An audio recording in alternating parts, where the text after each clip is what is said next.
المتقين والنار للمعتدين والكافرين. الصلاة والسلام على سيدنا ومولانا ومقتدانا وهادينا وشفيع ذنوبنا وطبيب قلوبنا أبي القاسم محمد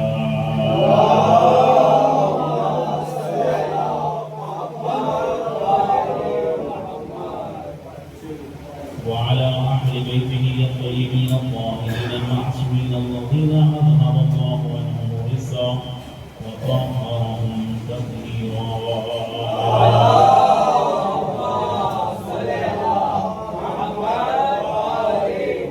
ولعنة الدائمة الأبدية الباقية على أعدائهم لغاصب حقوقهم ومنكر كرامتهم أجمعين من الآن إلى يوم الدين. يقول الله سبحانه تبارك وتعالى في القرآن المجيد وهو أصدق الصادقين وقوله الحق.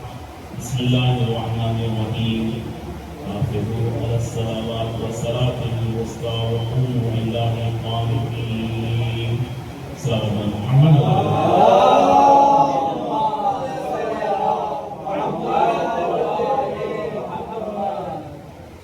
اور اس کے آیت کے ضمن میں کچھ معروضات آپ کے گوشت گزار کی جائے کر کے دماغ سے ملتوی سن کے ایک مرتبہ سورہ 3 مرتبہ سورہ مبارکہ اخلاص کی تلاوت فرما کر شہباز حسین بن محمد فرید، محمد کریم بن بابو خان اور حمید کے دوسرے مجھے وقت بخشو.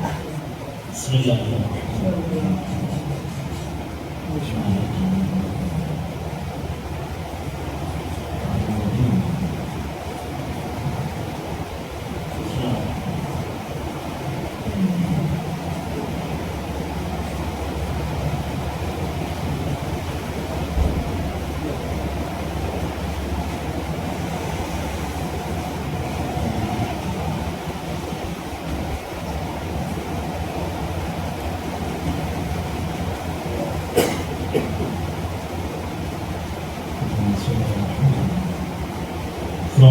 محمد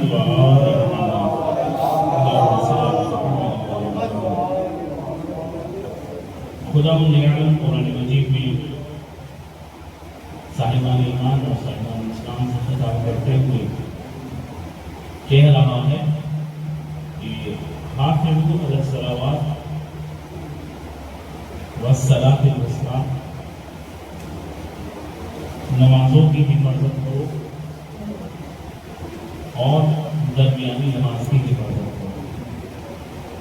اور اس کے بعد کہتے ہیں کہ وہ قوموا للہ قانتین، اور جو قناعت گزار بندے ہیں ان کے ساتھ قیام کرو. خداوند عالم نے قرآن مجید میں نماز سے متعلق، نماز کی برگزاری سے متعلق، نماز کو انجام دینے سے متعلق 2 طریقے کا حکم صاحبان ایمان و صاحبان اسلام کو دیا. پہلی اقیموا الصلاۃ کہ نماز کو قائم کرو، اور صرف یہی نہیں کہا کہ اقیموا الصلاۃ نماز کو قائم کرو، بلکہ وہ افراد کہ جو صاحبان ایمان ہیں، صاحبان تقویٰ ہیں، جب ان کے متعلق خداوند عالم قرآن مجید میں صفات متقین بیان کرتا ہے، صفات مومنین بیان کرتا ہے، تو ان کے متعلق قرآن مجید میں کہتے ہیں کہ وہ یقیمون الصلاۃ، کہ وہ نمازوں کو قائم کرتے ہیں. اور اسی طریقے سے وہ حضرات کے جو دنیا سے رخصت ہو چکے ہیں، کہ جن کی اطاعت اور اتباع کا حکم ہم کو دیا گیا ہے، کہ جن کے حالات اور جن کی سیرت کو اپنانے کا اور اختیار کرنے کا حکم ہمیں دیا گیا ہے، جب ان کی سیرت کو خداوند عالم قرآن مجید میں بیان کرتا ہے تو ان کی صفات اس طریقے سے بیان کرتا ہے کہ اقاموا الصلاۃ، کہ انہوں نے نماز کو قائم کیا. لہذا خداوند عالم ایک حکم تو یہ دے رہا ہے کہ اقیموا الصلاۃ، کہ نماز کو قائم کرو. لہذا نماز کو قائم کرنا ہر مومن کے اوپر واجب ہے اور ہر مومن کا فرض ہے. اب صرف نماز کا قائم کرنا کافی نہیں ہے. کوئی بھی عمل ہو، یہ صرف نماز سے متعلق نہیں ہے، کوئی بھی عمل ہو اس عمل کا انجام دینا کافی نہیں ہے. بلکہ خداوند عالم قرآن مجید میں کہہ رہا ہے خاص طور سے نماز سے متعلق کہ حافظوا علی الصلوات، کہ اپنی نمازوں کی حفاظت کرو. یعنی اگر کوئی انسان کوئی بھی عمل صالح انجام دے رہا ہے، نماز برگزار کر رہا ہے، نماز کو انجام دے رہا ہے یا کوئی بھی عمل صالح انجام دے رہا ہے، تو اس کو انجام دینے کے بعد اس کی ذمہ داری ختم نہیں ہوتی ہے کہ میں نے نماز پڑھ لی اور ختم، میں نے دوسرے عمل صالحات کر لیے ختم. نہیں، خداوند عالم دوسری آیت میں کہتا ہے کہ ان اعمال کی حفاظت بھی کرو. اس کا مطلب یہ ہے کہ انسان اگر ایک وقت میں ایک عمل انجام دے تو ممکن ہے کہ آئندہ وقت میں یہ عمل کسی ہمارے عمل کی وجہ سے ضائع ہو جائے.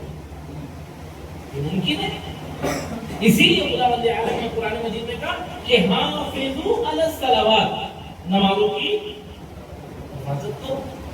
اچھا، نمازوں کی حفاظت کا تو اللہ نے حکم دیا، لیکن نمازوں کی حفاظت کی حکم کے ساتھ ایک حکم خاص دیا، وَحَافِظُوا عَلَى الصَّلَاةِ الْوُسْطَىٰ، نمازوں کی حفاظت کرو اور درمیانی نماز کی حفاظت کرو. نماز کی حفاظت کرو اور درمیانی نماز کی حفاظت کرو. اب دو، ایک نمازوں کی حفاظت اور دوسرے ایک درمیانی نماز کی حفاظت. لہذا اب ہمارے اوپر ضروری ہے کہ ہم جانیں کہ یہ درمیانی نماز دیکھیں کہ جس کی حفاظت کا حکم خداوند عالم ہمیں قرآن مجید میں دے رہا ہے. لہذا ہم ضروری ہے کہ ہم پہچانیں کہ درمیانی نماز ہے کیا. دیکھیں، اعمال کا انجام دینا کافی نہیں ہے، بلکہ اعمال کے انجام دینے کے بعد اعمال کی حفاظت ضروری ہے.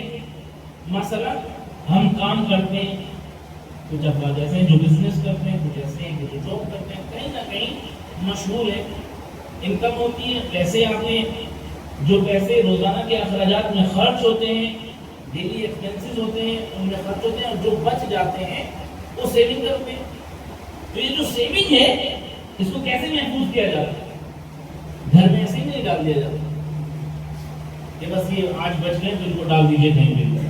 نہیں، صاحب حق اس سیونگ کو محفوظ رکھتا ہے، ایک بینک میں رکھتا ہے، لوکر میں رکھتا ہے، اپنی محفوظ جگہ پہ رکھتا ہے. کیوں؟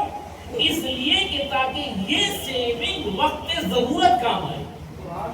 ٹھیک ہے، توجہ چاہو، یہ سیونگ وقت ضرورت کام آئے. لہذا صاحب عقل کی سیرت یہ ہے کہ وہ مال اور سیونگ کو محفوظ رکھتے ہیں. کیوں؟ تاکہ وقت ضرورت کام آئے.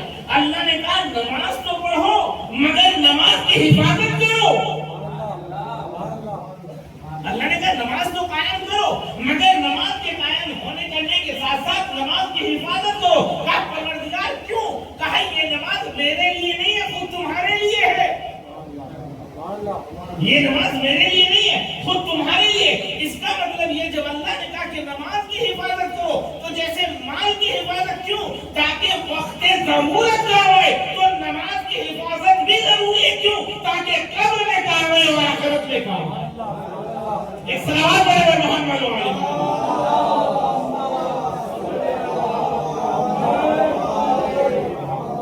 نماز کی حفاظت اور اعمال صالحہ کی حفاظت ضروری ہے. خداوند عالم احترام رسالت کے متعلق قرآن مجید میں ارشاد فرماتا ہے کہ لا ترفعوا اصواتکم فوق صوت النبی.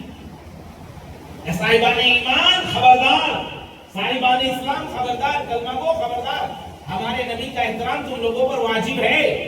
یہ کوئی عام شخصیت نہیں ہے، عام شخص نہیں ہے کہ جس کو جیسے چاہو اس طریقے سے پیش آ جاؤ. نہیں، بلکہ ضروری ہے کہ تم اس کا احترام کرو. کیوں؟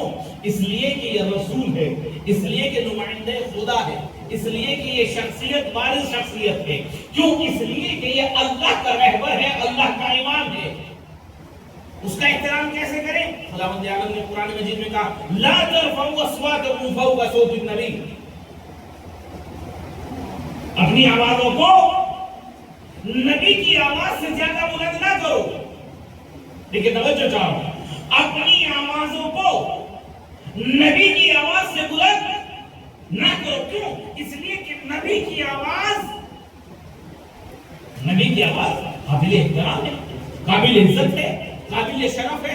اگر ہماری آواز خدا نخواستہ نبی کی آواز سے بلند ہو گئی تو یہ ایک طریقے کی توہین رسالت ہے، توہین امامت ہے، توہین نبوت ہے. لہذا اللہ نے رسالت کی عزت اور رسالت کے شرف کو باقی کیسے رکھا کہ اپنی آوازوں کو نبی کی آواز سے نیچے رکھو. اور پھر اسی آیت میں کہا کہ خبردار اب جو بھی اپنی آواز کو نبی کی آواز سے بلند کرے گا اس کے اعمال کو ختم کر دیا جائے گا. دیکھیں توجہ جاؤ، اس کے اعمال کو ختم کر دیا جائے گا. بھائی نبی کی آواز کا احترام قرآن میں یہ ہے کہ نبی کی آواز سے بلند اپنی آوازوں کو نہ کرو، اور اگر آوازوں کو بلند کرو گے تو اعمال ختم ہو جائیں گے. یہ نبی کی آواز کا احترام. بھائی ہم کہاں بیٹھے ہیں؟ قسم خدا کی کہاں بیٹھے ہیں؟ یہ نبی کی آواز کا احترام ہے کہ نبی کی آواز سے بلند اپنی آوازوں کو بلند نہ کرو. اب اگر کسی مقام پر نبی اپنی شخصیت پر ایک ایسے شخص کو بلند کر دے، کسی مقام پر نبی اپنے ساتھ کسی شخصیت کو بلند کر دے تو اب ضروری ہے جیسے نبی کی آواز کا احترام ایسے ہی نبی کی آواز میں اس شخصیت کا احترام، نبی کی آواز کا احترام اس شخصیت کا احترام. اگر کوئی نبی کی آواز سے بلند اپنی آواز کو کر لے، ایمان ختم، اسلام ختم، اعمال ختم. بس یہیں سے تو یہ پتہ چلا کہ اگر نبی کی شخصیت سے بلند کوئی کسی دوسری شخصیت کو بلند کر دے تو اسلام بھی خطرے میں ہے، اعمال بھی خطرے میں ہے. صلوات علی محمد وعلی محمد.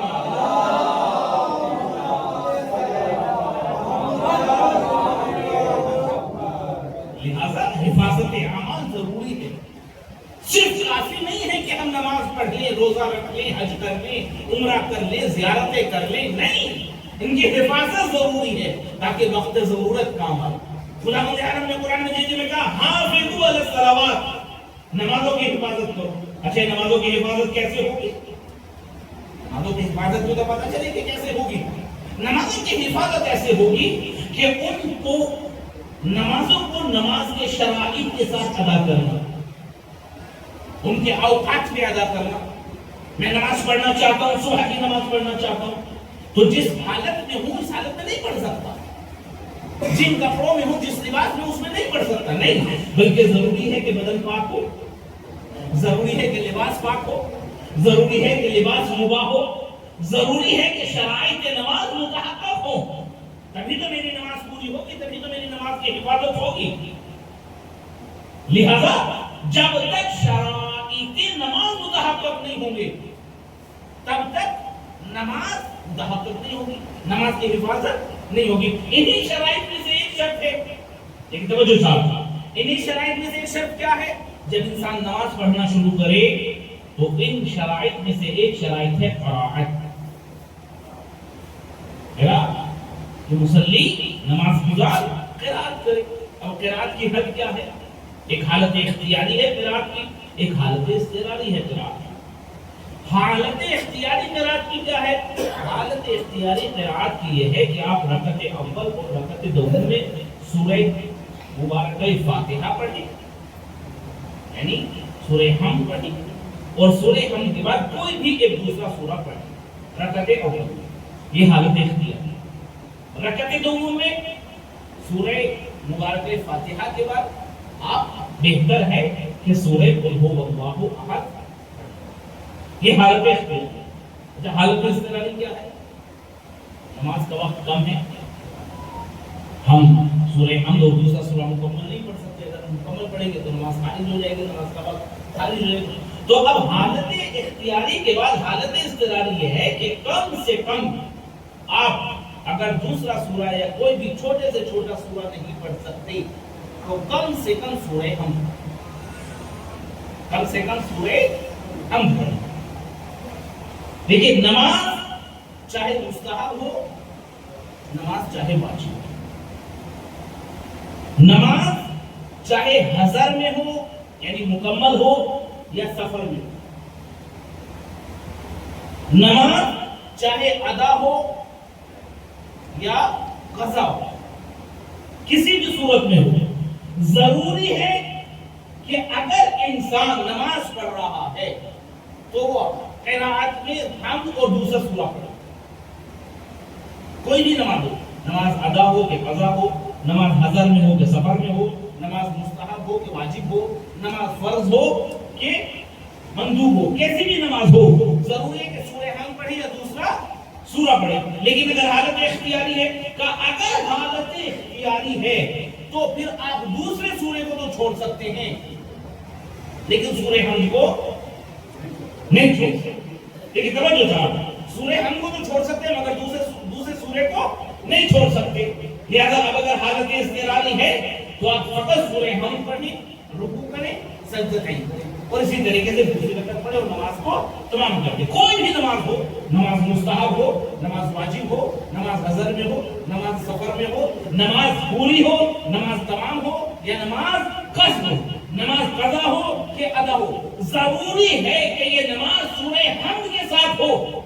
دیکھیں توجہ چاہو، ضروری ہے کہ نماز سورہ حمد کے ساتھ ہو. اگر سورہ حمد ہے تو نماز ہے اور اگر سورہ حمد نہیں ہے تو نماز نہیں ہے، باطل ہے. اچھا یہ تو چھوڑیے، قرآن میں کتنے سورے؟ 114 سورے، 114 سورے.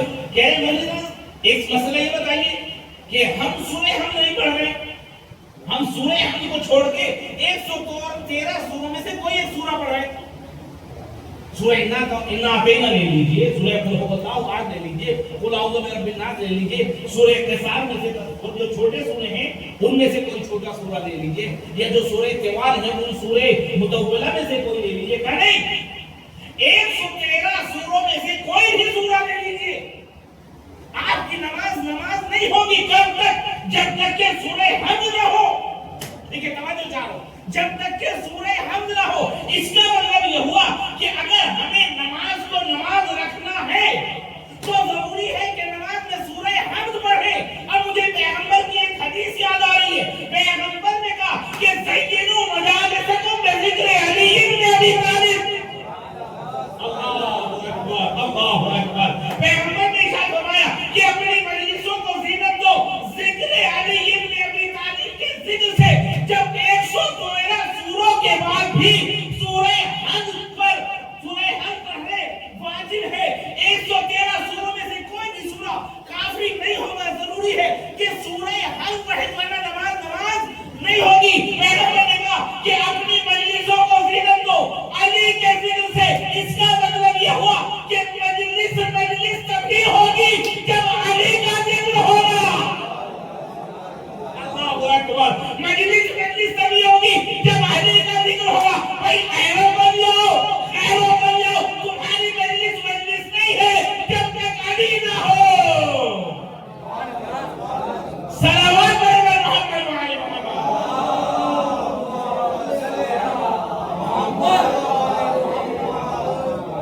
مجلس نہیں ہے کب تک؟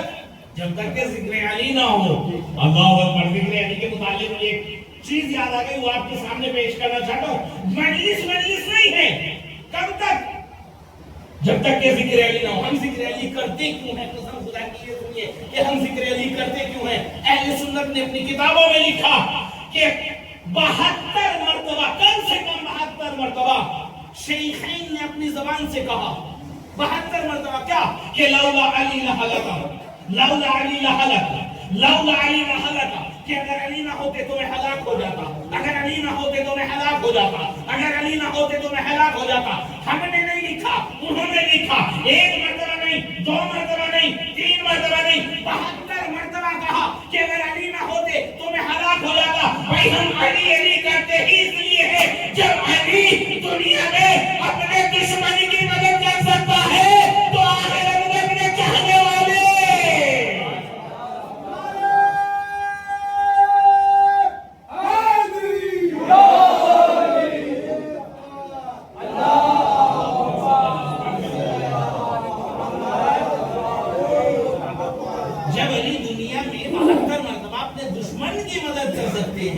تو آخرت میں کیا 1 مرتبہ اپنے چاہنے والوں کی مدد نہیں کر سکتے؟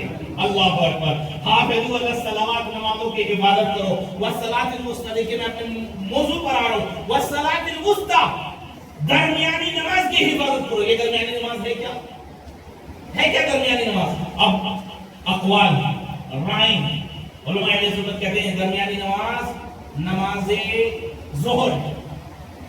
کیوں درمیانی نماز نماز ظہر ہے؟ اس لیے کہ دن میں پڑھے جانے والی نمازوں کے بیچ کی ہے.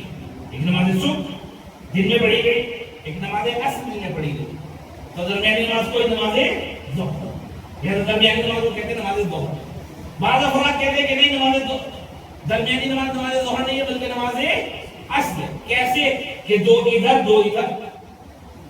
بھائی صبح اور ظہر ہو گئی ایک طرف اور ایک طرف مغرب اور عشاء ہو گئی, لہذا درمیانی نماز کیا ہوئی؟ علماء شیعہ کا موقف اور علماء شیعہ کی رائے سے الگ ہے.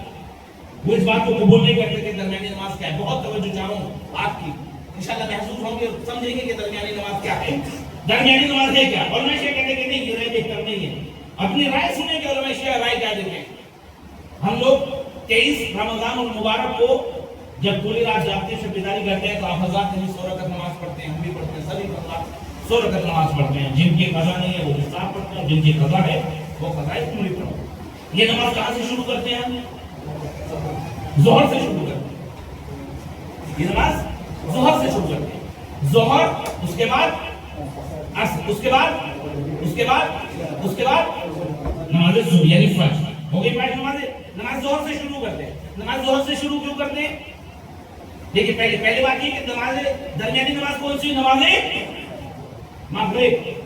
ظہر سے شروع کریں گے, ظہر, عصر, مغرب, عشاء اور نماز صبح. یعنی درمیانی نماز کیا ہوئی؟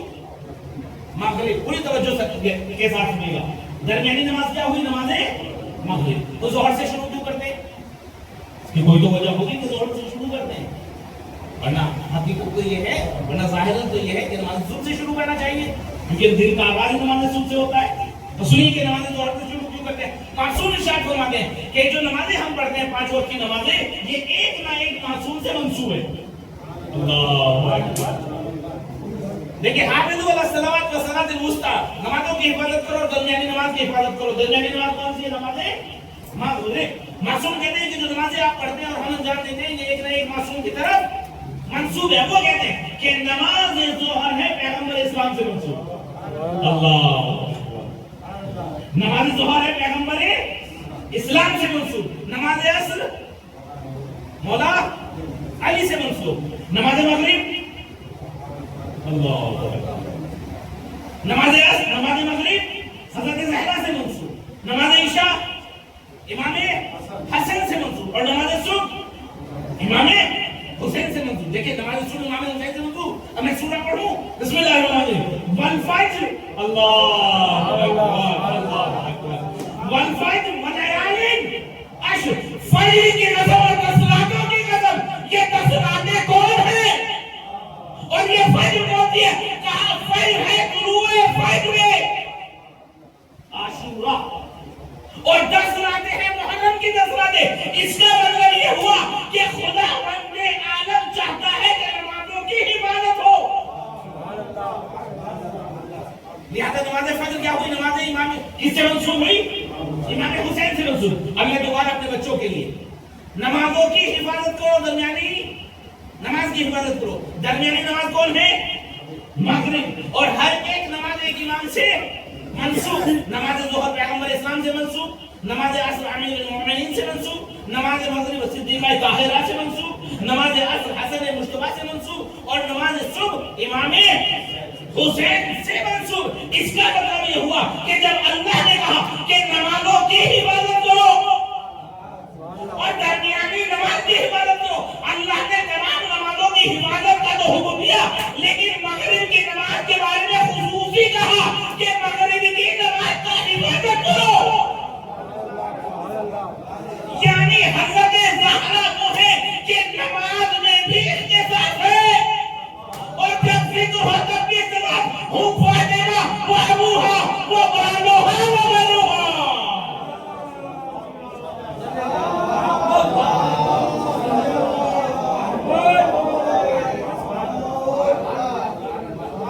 فاتحہ لہذا جب حضرت زہرا کا ذکر ہوتا ہے تو اگر وہ شخصیت کا ذکر تب بھی اختصاص سے ہوگا، اور ان کی نماز کا ذکر لوگوں کی طرف منسوب ہو تب بھی اس کا ذکر اختصاص سے ہوگا۔ اب ایک بات اور آپ کی خدمت میں پہنچنا چاہتا ہوں، نماز مغرب کن سے منسوب؟ حضرت زہرا سے منسوب۔ اب دیکھیے جن نے نماز کا ذکر کیا تو ایک مسئلہ ہے، مسئلہ یہ ہے کہ اگر انسان اپنے بدن میں نماز پڑھ رہا ہے یا جہاں پر وہ رہ رہا ہے، جس جگہ پر 10 دن رک رہا ہے، وہاں پر حکم ہے، کیا حکم ہے کہ نماز کو پورا پڑھے؟ بہت وہاں پر کیا حکم ہے؟ نماز کو پورا پڑھے۔ بھائی صبح کی 2 پڑھی جائے گی، چاہے سفر ہو یا حضر سفر، صبح کی 2 بھی دیں۔ لیکن اگر آپ ظہر اور عصر پڑھ رہے ہیں اور اپنے وطن میں پڑھ رہے ہیں یا جہاں پہ 10 دن رہ رہے ہیں وہاں پر پڑھ رہے ہیں، تو آپ ظہر کو 4 پڑھیں گے، عصر بھی 4 پڑھیں گے، مغرب بھی 3 پڑھیں گے اور عشاء بھی 4 پڑھیں گے۔ لیکن اگر آپ سفر کر گئے، یہاں سے ممبئی چلے گئے گھومنے کے لیے 5 دن کے لیے، گوا چلے گئے یا کسی دوسری جگہ پہ چلے گئے، مقامات مقدسہ پہ چلے گئے، تو اب وہاں پہ کیا حکم ہے؟ وہاں پر حکم ہے قصر کا، کہ اب نماز پوری نہیں پڑھی جائے گی، اب قصر پڑھی جائے گی۔ لہذا قصر کیا ہے؟ قصر کا حکم یہ ہے کہ جو 4 رکعتی ہیں وہ 2 رکعتی ہو جائیں گی۔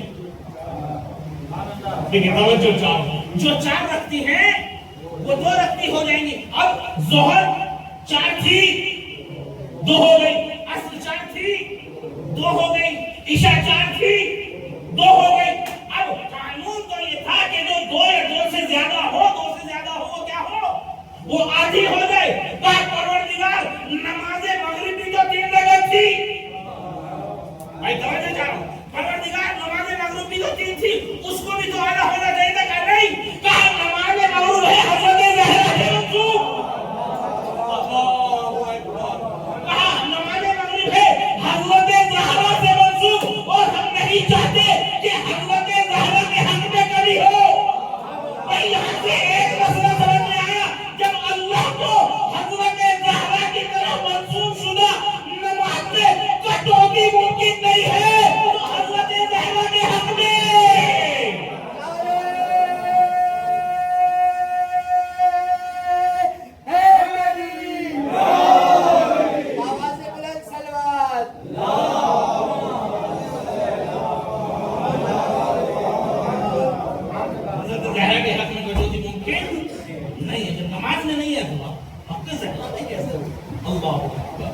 چلیے اب دیکھیے، اب ہم نماز پڑھنا چاہتے ہیں، اب یہ بس آخری بات تو اس کے بعد ہم کو مسئلہ ہم نماز پڑھنا چاہتے ہیں تو مؤذن گلدستہ اذان پر جانے کے بعد اذان کہتا ہے اللہ اکبر اللہ اکبر اللہ اکبر اللہ، 2 مرتبہ اشہد ان لا الہ الا اللہ۔ نمازی مسجد میں بیٹھے ہوئے ہیں، زینت صفوف بنے ہوئے ہیں، اذان کو سن رہے ہیں، وہ دوہراتے ہیں اشہد ان لا الہ الا اللہ، سب نے کہا اشہد ان لا الہ الا اللہ۔ اس کے بعد 2 مرتبہ مؤذن نے کہا اشہد ان محمد رسول اللہ، سب نے کہا اشہد ان محمد، اور اس کے بعد ولایت امیر المومنین کی توحید ہوئی تو سب نے ولایت امیر المومنین کو دعایا، حی علی الصلاۃ 2 مرتبہ کہا، سب نے حی علی الصلاۃ 2 مرتبہ کہا، حی علی الفلاح 2 مرتبہ کہا، سب نے حی علی الفلاح 2 مرتبہ، حی علی خیر الامر 2 مرتبہ کہا، سب نے کہا۔ مؤذن پوری اذان ختم کر گیا، مگر نمازی جیسی بیٹھے ہوئے تھے ایسے ہی بیٹھے رہے، کوئی حرکت نہیں، صرف نماز اذان کو دہرایا۔ اب مؤذن نیچے آیا، اب کیا ہوگا؟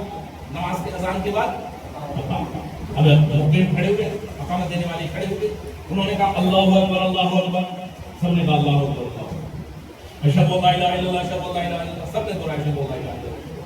انہوں نے 2 مرتبہ کہا اشہد ان محمد رسول اللہ، سب نے کہا 2 مرتبہ اشہد ان محمد، سب نے کہا اشہد ان علی ولی اللہ، سب نے دہرایا اشہد ان علی ولی اللہ۔ اس کے بعد سب نے کہا حی علی الصلاۃ، انہوں نے کہا حی علی الصلاۃ۔ اس کے بعد مقیم نے کہا حی علی الفلاح، سب نے کہا حی علی الفلاح۔ اس کے بعد مقیم نے کہا حی علی خیر الامر، سب نے کہا حی علی، لیکن جیسے ہی مقیم نے کہا قد قامت الصلاۃ، اب دیکھیں پوری اذان ختم ہو گئی تھی مگر کوئی حرکت نہیں، آدھی اقامت ختم ہو گئی مگر کوئی حرکت نہیں، مگر جیسے ہی مقیم نے کہا قد قامت الصلاۃ، اب جو بیٹھے ہوئے تھے ایک مرتبہ لباس کو کھڑے ہو گئے، چھوٹے بھی کھڑے، بڑے بھی کھڑے، بزرگ بھی کھڑے، جوان بھی کھڑے۔ بھائی یہ حی علی قد قامت الصلاۃ ہے کیا؟ یہ کھڑے کیوں ہو گئے؟ پوری اذان ختم ہو گئی تب کھڑے نہیں ہوئے، آدھی اقامت ختم ہو گئی تب کھڑے نہیں ہوئے، یہ قد قامت الصلاۃ میں کیوں کھڑے ہو رہے؟ کیوں کھڑے ہوئے قد قامت الصلاۃ پہ؟ باسال کے علی محمد امام جعفر صادق علیہ السلام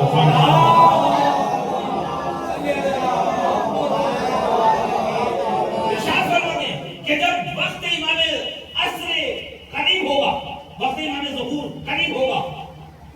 جیسے ہی وقت امام ظہور قائم ہوگا تو ایک شخص کے ندا کو پورا عالم اور پوری کائنات سنے گی، اور جیسے ہی کائنات سنے گی ایک مرتبہ اس کائنات آواز کو سننے کے بعد جو مومن ہوگا اس آواز کو سنے گا اور اپنے دروازے کی طرف جائے گا، گھر کے دروازے کی طرف دوڑے گا. جیسے گھر کے دروازے کی طرف دوڑ کر باہر گھر سے نکلے گا، جیسے ہی گھر سے باہر نکلے گا فوراً اپنے امام کو اپنے سامنے پائے گا. اللہ فوراً اپنے امام کو اپنے سامنے پائے گا. جیسے ہی اپنے امام کو اپنے سامنے پائے گا سلام کرے گا اور حق پر بیعت کرے گا. وہ آواز کیا ہوگی؟ امام کہتے ہیں کہ جب امام کے ظہور کا وقت بالکل قریب ہوگا، جبرائیل ما بین السماوات آزان دیں گے، قد قامت الصلاۃ. اللہ اکبر.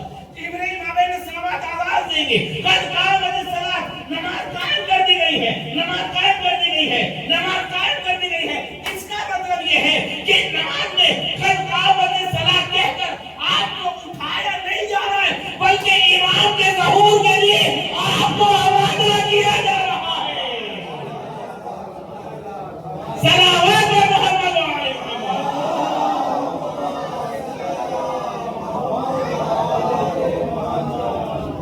باقی جگہ صلوات علیہ محمد وعلیہ.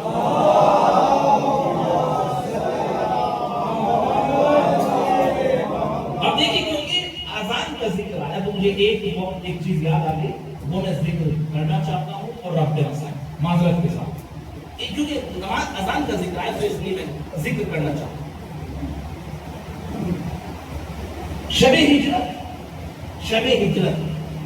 لیلۃ الہجرہ، ہجرت کی رات.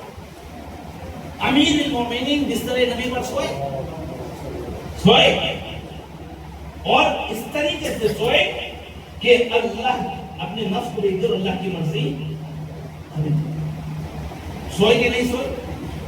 تمام متفق علیہ کہ پیغمبر اسلام کے بستر پر امیر المومنین سوئے اور پیغمبر اسلام کی جان بچی. یہ واقعات قرآن مجید میں اس کے متعلق آیتیں بھی ہیں اور تواریخ میں نہیں. ٹھیک ہے نا؟ کیا ہے شب ہجرت؟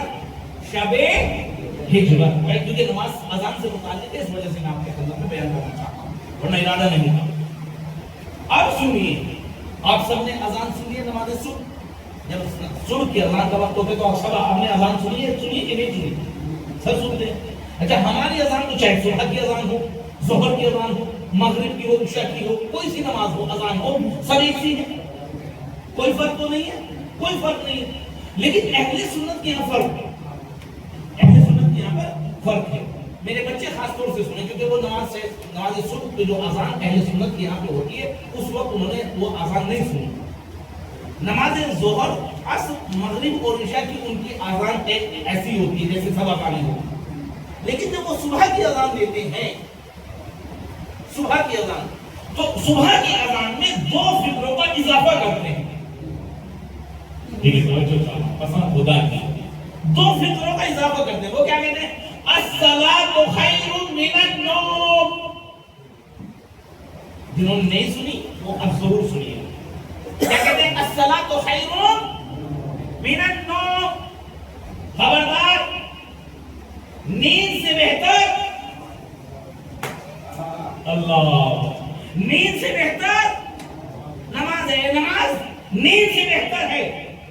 بھائی یہ فکرہ، اس فکرے کا اضافہ ہوا کیوں؟ لیکن آپ نے توجہ نہیں کی. شب ہجرت امیر المومنین بستر نبی پر سوئے اور ایسا سوئے کہ پیغمبر کی جان بچی. علی نے اپنا نفس بیچا مرضی خدا خریدی. کچھ شیخیاں کو، کچھ ملا افراد کو یہ سونا اتنا برا لگا، کچھ ملا لوگوں کو یہ اتنا برا لگا، اتنا برا لگا کہ نماز میں ایک عادت ڈال دی، الصلاۃ خیر من النوم.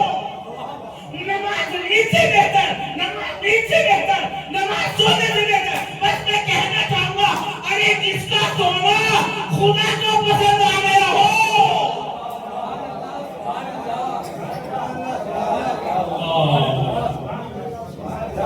جس کا سونا تمہاری عبادتوں سے بہتر ہو، جس کا سونا تمہاری عبادتوں سے بہتر ہو، اس کی عبادت کے کیا حال ہوں گے. صلوات پڑھے ہوئے محمد وعلیہ.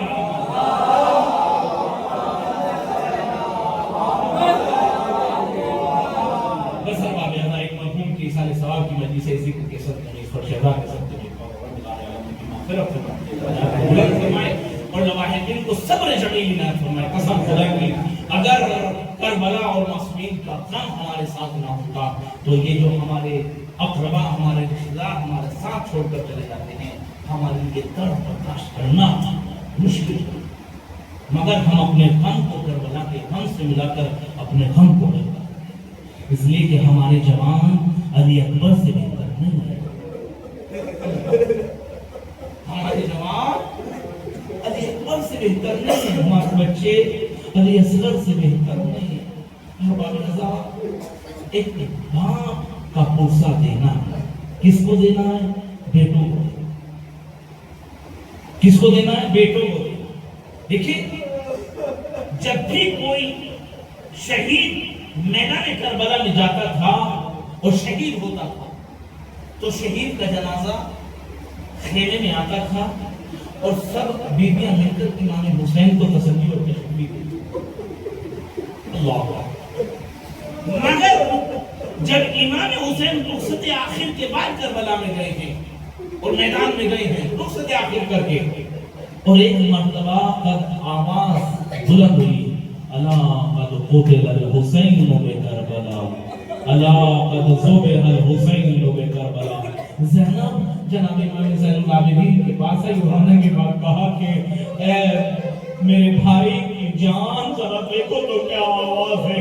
ایک مرتبہ جناب سید سجاد کہتے ہیں پھوپھی اماں ذرا خیمے کا پردہ تو ہٹائیے. اب جیسے ہی خیمے کا پردہ ہٹا اللہ اکبر جناب سجاد نے انگلی کو بلند کیا السلام علیکم یا ابا عبداللہ.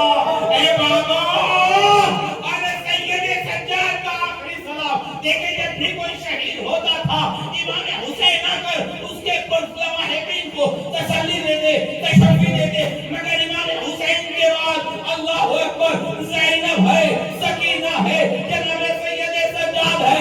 ارے سکینہ کے گوشوارے چھنے زینب کی چادر چھنی عابد بیمار کا بستر.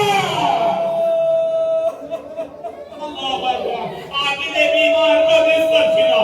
ارے ایک قانون دنیا یہ ہے کہ جب باپ دنیا سے رخصت ہوتا ہے تو بیٹے کو تسلی دی جاتی ہے بیٹے کو تشفی دی جاتی ہے.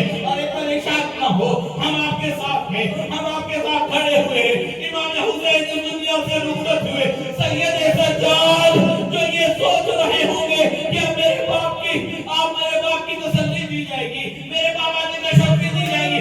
ارے ظالم جب آئے ہیں ارے وہی سید سجاد کے ہاتھوں کو ہتھیلیوں میں باندھا پاؤں کو بیڑیوں میں باندھا گلے میں خار ڈال دو گلے میں خار ڈال دو خدا لا ترضى بهذا قوم الظالمين سيعلم الذين ظلموا يوم القيامة ينقلبون ربنا تقبل منا انك انت السميع العليم. پروردگار محمد والے محمد کے صدقے میں ہماری اس عبادت کو قبول فرما. ہمارے آنسوں کو رومال حضرت زہرا میں جگہ عنایت فرما. پروردگار کوئی غم نہ دینا سوائے غم سید الشہداء اور مظلوم کربلا کے. پروردگار محمد والے محمد کے صدقے میں جن مرحومین کے لیے اس مجلس کو برگزار کیا ہے پروردگار محمد والے محمد کے صدقے میں ان کی مغفرت فرمانا ان کے درجات کو بلند فرمانا. پروردگار محمد والے محمد کے صدقے میں امین معصوم علیہ الصلوۃ والسلام کے صدقے میں جو منیر و مومنات پریشان حال ہیں ان کی پریشانی کو دور فرمانا. جو مقبوض ہیں ان کے قرض کو از غیب عطا فرمانا. جو حج و زیارت اور عمرے کے مشتاق ہیں پروردگار ان کو شرف حج و زیارت اور عمرے سے شرف یاب فرمانا. پروردگار حجت آخر کے ظہور میں تعجیل فرمانا. ہم کو ان کے انصار و احوال میں شمار فرمانا. میں جانش گزار ہوں ایک مرتبہ سورہ حمد اور 3 مرتبہ سورہ اخلاص کی تلاوت فرما کر قالیان مجلس کے جو مرحومین ہیں جن کے لیے مجلس کو برگزار کیا گیا ہے ان کے لیے ارسال کرنا. بسم اللہ الرحمن الرحیم.